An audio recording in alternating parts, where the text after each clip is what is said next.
Radhakrishnan surprises Mao. By the end of 1956, the momentous events in Egypt, that is, the Suez Crisis, and Hungary, that is, the Hungarian Revolution, were over. Sino Indian relations were still in the Hindi Chini Bhai Bhai phase. Minor irritations on the border did not yet cause much worry on account of Chow en Lai's assurances to Prime Minister Nehru. In December 1956, the Dalai Lama came to India for the Buddha Jayanti celebrations.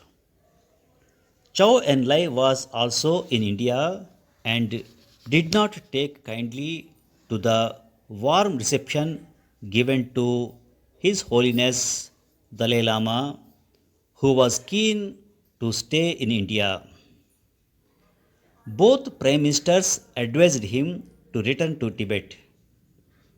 The rest of 1957 did not see any major public altercation between Beijing and New Delhi. The most spectacular event of the year was the space flight of the Russian satellite Sputnik. All of us in the embassy looked for it with our binoculars, but without success. It caused joy in Beijing and dismay in Washington. In China, the 100 Flowers campaign was launched, which allowed the people to freely express their views. The Great Leap Forward disaster was a couple of years away, and the Cultural Revolution 9. In October, Mao Zedong left Beijing for Moscow to participate in the 40th anniversary of the Russian Revolution of 1917. The entire diplomatic corps was at the airport to see him off. He arrived wearing a solar hat, which probably had accompanied the great man to Beijing from Yan'an. Before leaving, Mao Zedong played host to Vice President Radhakrishnan, who arrived in the Chinese capital on 18 September 1957. At the airport, he was received by the top Chinese leadership. This was a very great honor.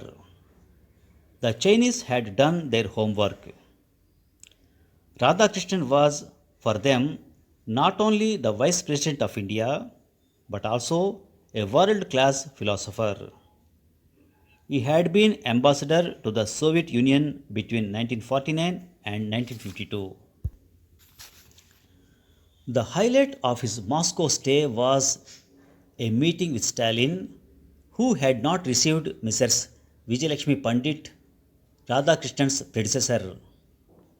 Normally, Stalin granted interviews late at night. For Radhakrishnan, he set 9 pm. He had also remarked, I would like to meet the ambassador who spends all his time in bed writing. China had much appreciated Radhakrishnan's deploring the absence of the People's Republic of China from the United Nations. From the airport, the vice president was driven to Chung High, where Mao Zedong and other top leaders lived. I was attached to the vice president's delegation, which also included S. Gopal and Jagat Mehta. Radhakrishnan was put up in a house next to Mao's. I too managed to spend one night in this privileged abode. There was some speculation whether Chairman Mao would be in Beijing to receive Radhakrishnan. The guessing game was over. Mao returned to Beijing a day earlier. Before writing about the vice president's talks with the chairman, I must relate a remarkable incident.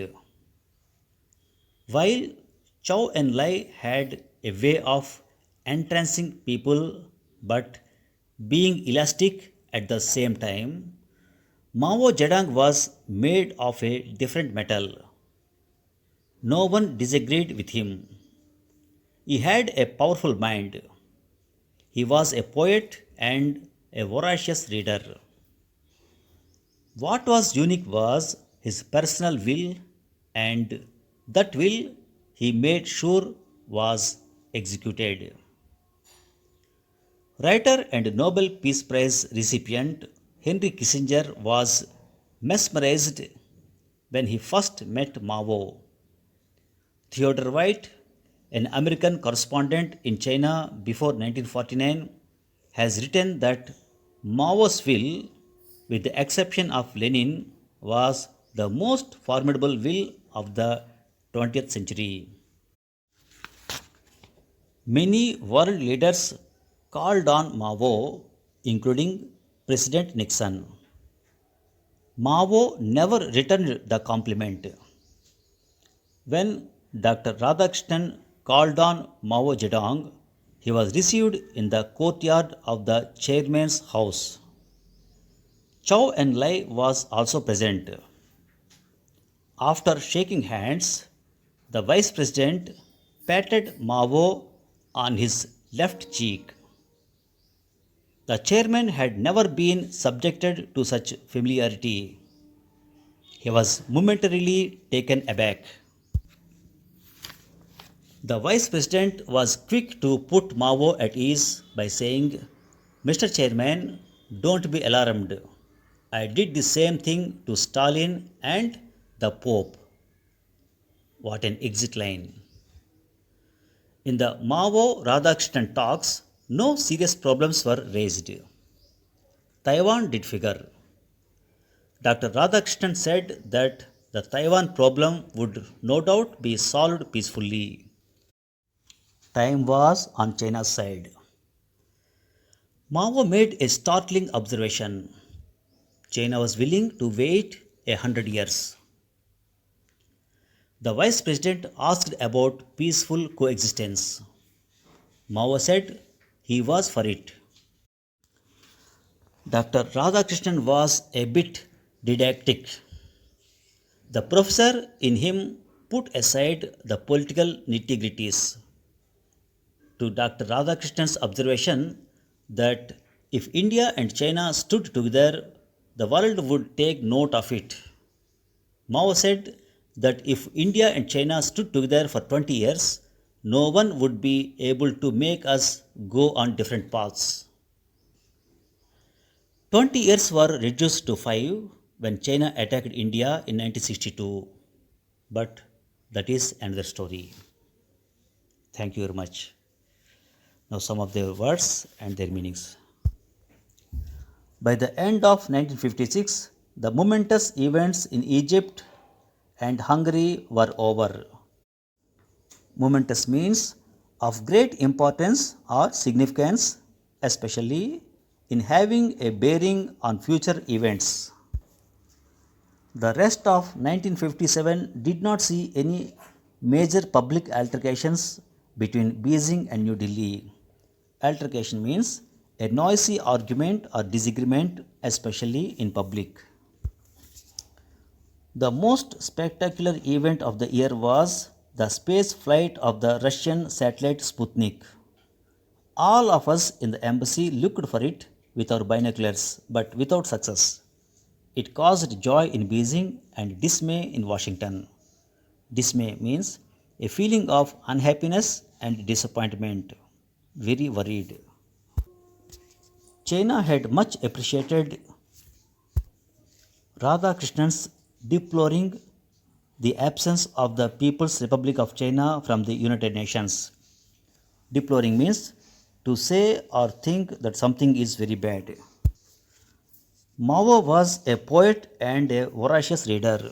Voracious means excessively eager. After shaking hands, the vice president patted Mao on his left cheek. The chairman had never been subjected to such familiarity. He was momentarily taken aback. Momentarily means for a very short time. Take aback means to surprise or shock someone so much that they do not know how to behave for a short time. The vice president was quick to put Mao at ease by saying, Mr. Chairman, don't be alarmed. I did the same thing to Stalin and the Pope. What an exit line! Exit line means a parting remark. Thank you very much.